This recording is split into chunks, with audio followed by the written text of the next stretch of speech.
Hey guys, today we'll have some tips and tricks for how to solve the 4x4 faster. So first of all, you have to know the YAO method for solving the 4x4, and if you don't already know it, there will be a link on screen or in the description. Even if you're a total beginner, never solved a 4x4, you can still learn the YAO method. With these tips, you could definitely improve a lot on 4x4, and what your average ends up being largely depends on what you average on 3x3. So for example, if you average around 18 seconds on 3x3, you could probably get sub 1 minute on 4x4. Of course, this is assuming you practice 4x4 a lot and also watch example solves to see where else you can improve. So with that being said, let's get into it. Number 1, influencing other centers. So I always solve the white or yellow center first, and it doesn't really matter which one I do first. And in this case, we can see we have 2 yellow bars already, which makes a very easy yellow center. So instead of doing yellow first, I'm actually going to do white first. And the reason is because I can preserve both of these yellow bars while I do white. And if you just do a very simple solution on white, such as this, to pair these up and then move it in here, then you've broken up the last yellow bar. So in order to influence other centers while building one center, you do extra moves. So here we can pair up these 2 white pieces, and then right before inserting the white into the bottom here, this yellow bar is horizontal. If we make it vertical instead, we can move it into the top while finishing the white center. Then we can finish off the yellow center like that. So here we have a yellow bar and 2 more yellow pieces here. And when it's a very easy first center, you should at least try to plan out 1 bar from the opposite color. So here we're just going to go through that slowly. If I move this yellow center over to here and this one over here so I can pair them up in one move like that, then notice where this white center and this white center are. And if we have a diagonal case like this after pairing this up, that's a very bad case to deal with later. So instead from here, we can just do an F move and then join these together. Then we have a white bar already made. So now when we insert yellow, we can actually do a little bit more influencing on the white center. So here we have this, and we could just join these up while inserting yellow. So again, this is only going to take 1 more move. We're going to do an F2, and then that joins these up when we insert yellow. Then lastly, this bar that we created earlier, just insert onto the top. This concept also applies to the last 4 centers after making the first 2 and 3 pieces of the cross. So here we have a green bar here and 2 more green pieces over here. So what we can do is join these up like this, and then insert them over to here. So when we move this one down here, we break up the red, which is the next spot. Red is supposed to go here next. So what we can do instead is just move red to the side and then insert green like that. So now we've preserved a red bar, which makes the red center a lot easier. So whenever you're building your centers, you can often save a lot of moves just by adding 1 move here and there in order to make your next centers better. And if you're always looking out for these, then it will make your look ahead a lot better as well. Number 2, try to save moves on cross edges. So the step after the first 2 centers where you build your cross edges can be pretty difficult to get down because there's a lot of freedom in how you build your edges. So for most cases, like here, white, red, and white, red, you just want to get them on opposite sides, like 1 over here on the left and 1 over here on the right. Then join them together and insert into the cross. Sometimes it can be harder to do though. So if you look at white and blue, putting this one at the back is the intuitive way to go so that you can move this one down onto the right side. So one on the right, one on the left, and join them together like that. So here, if you do a lot of slow solves, you can start experimenting with new ways to pair these up. For example, the best way to pair up the white and blue would be like this, which is not very intuitive. Join them together. Now I found that when I was trying to learn all these tricks, doing fast solves didn't help me see these tricks or build the good habits to use them. So I recommend doing lots of slow solves, play around with the cross edge pieces, and see if you can come up with more efficient ways. Also, watching example solves from good cubers is also a good way to go. Now, one more tip for cross edges. This is something that happens very commonly when you have one piece over here and the other piece on the opposite side right here. Now, one thing you could do is do like F2 here to get them across from each other, which doesn't always work because you may have a cross edge over here. And so having to reposition your cross edges may not be the best option. However, pretty much in every case, your top cross edge will be open because you're doing U moves. So what you could do instead is just move them like this, then do that. Now they're on opposite sides. So that's a very common trick you should be using. And doing it this way does take 1 extra move, but it's a lot easier on your hands. Number 3, knowing the best ways to make the last cross edge. So once you've solved 3 cross pieces and all of the centers, then the last thing to do is to make the last cross edge before you go on to edge pairing. So depending on the case that you get, it might be better to keep the cross on the left side, but it also might be better to put the cross on the bottom. So whichever way you use more often, here are just some guidelines on how you should be pairing these up. So if we were to do this with the cross on the bottom, then what you want to do instead of, for example, inserting them across from each other, pairing them, and then removing them, You'll have to restore the centers afterwards and then insert it into the cross, which is a lot of moves. The better way to do it, however, is to do a slice move first, then insert this cross edge into, for example, this spot, so that when we slice back, it'll join together. I could also slice the other way and put it over here so that when it's sliced back, they join together. So as an example, if I just want to slice this way, then I would insert the cross edge right here and slice back. Now it's in the middle layer. I didn't have to remove it up to the top, and I can easily insert it into the cross. Now for the same case, if we were to do it on the side here, this may be a little bit weird if you haven't done it this way before, but there are a lot of cool tricks you can do from here. And this case, I actually prefer to do it from the side. You can do it like this. And then just insert after. In fact, from the side, there are many cool tricks you can use, and you can watch example solves to get a feel for this.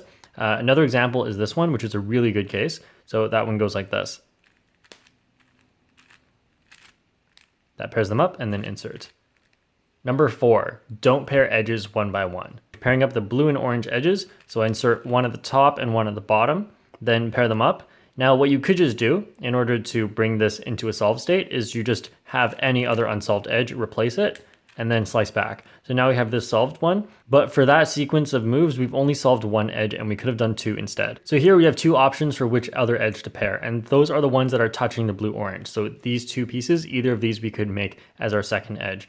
So when we join these together, when we slice back, the green-red is going to come back over to here. So if we just put a green-red on the bottom here, then that will pair it together. So I put a green-red over here on the bottom, right there, and then when I slice back, they pair together, and I've made 2 edges at the same time.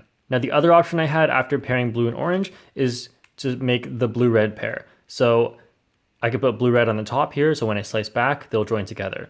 It's a little bit harder for this one because the blue-red is all the way back here, but this actually can be done. All we have to do is remove it from the back and then insert it onto the front. So this is another way that works as well. So that's a decent way to pair edges, and you will have to know that with whatever edge pairing method you use. And generally what's considered the best way to pair edges is called 3-2-3 edge pairing. I have a full tutorial on this going over a bunch of different cases you can get, but the general idea goes like this. You do a slice move to start, and the idea is when you slice back, this edge will pair with whatever is right here. We're going to put green-red over here, so like this. Then when you slice back, they'll pair together, but don't slice back yet, we can do more edges. Yellow-blue is going to pair with whatever is here, so we're going to put yellow-blue over there. Like that. And then lastly, one more edge. We're going to do 3 edges in total. Blue-red, it will pair with whatever is here. So we find blue-red and insert it into here. Then when we slice back, we've made 1, 2, 3 edges. So not only does that solve 3 edges at once, your back slots are now solved, which means you don't have to look there anymore. So now what you do next is just what I talked about. So yellow-red is going to pair with yellow-red. So we put them one at the top, one at the bottom. Slice. And notice that when we slice back, yellow-green is going to come back here. So we slice, it's gone, and then put yellow-green down here so that when it comes back, it'll pair together.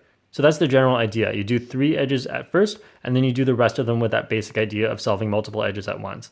This technique can make 4x4 edge pairing super easy because look ahead is pretty simple. All the bottoms solved, all the back is solved, and all you have to do is look for pieces on the top and on the front. Number 5, how to deal with bad cases for centers. So here we've solved up to the last 2 centers, and the cases look pretty bad whenever you have diagonal pieces, but actually these are not so bad if you know the right way to do them. All right, now if you get the diagonal on top, then there are 2 possible cases. Either the red bar is over here or the red bar is over here. So starting with the red bar attached to the cross here, so on the left side, this is a pretty simple case. All you do is drop this one down to here, like this, and then you get this 3 case, so then we can just do it like this. If the bar is on this side, instead of moving it over, which will take 3 moves, and then you'll have to continue as usual, we can save those 3 moves and instead do something else. So all you have to think about is this. Take the piece over here, join it together to make a bar, and now just think about this one as the bar. So we're going to save this bar by moving it over to the left side, and then you'll notice another bar just automatically gets created on top. Then we can just insert that like this. So if you get diagonal on the front, what you want to do is take your right side piece, because we're always going to be trying to do our moves. So take the right side piece and join it with either one of these 2 and then bring it back down. So that'll make 3 pieces on the front. If we join it with this one, that would look like this. Join them like this and bring it back down to the front. Number 6, being smart with PLL parity. So when you get to PLL and you have an unsolvable case, then of course you have PLL parity, and it's really important to be smart with how you do this, because you can force a good case or a bad case depending on what angle you do PLL parity from, or even when you do PLL parity. So just starting with angle, if I do PLL parity right here, then what I get is a T-perm, which is very nice. However, if I had done it from a different angle like this, then what I get is F-perm, which is not as good. However, there are also super unintuitive cases like this one where it's really hard to see what you'll get after PLL parity. So in every PLL case, you actually have quite a few options on what you can do. First, I'm going to see what happens if we do PLL parity from this angle. We're left with a G-perm, which is very bad on 4x4. And then do PLL parity from here and see what I get.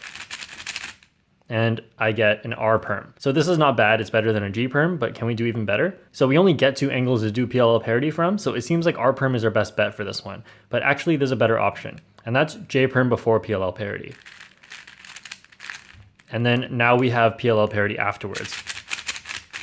So whenever I get cases like that where I can either force an R-perm or a G-perm, often you can get a better PLL if you do it first and then do the PLL parity afterwards. Here's another great example that's easy to memorize. So we have a big block here in what looks like a J-perm from this side, but there's a block, so there's PLL parity. So if you get this as a lefty J-perm, instead of doing it left-handed, which you may not be able to do as well as you do right-handed, you can just do the PLL parity first.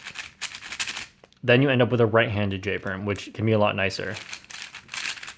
And as the opposite case, if you get the right-handed J-perm with parity first, then instead of doing PLL parity to force a lefty J-perm, just do the right-handed J-perm first, and then you get PLL parity afterwards.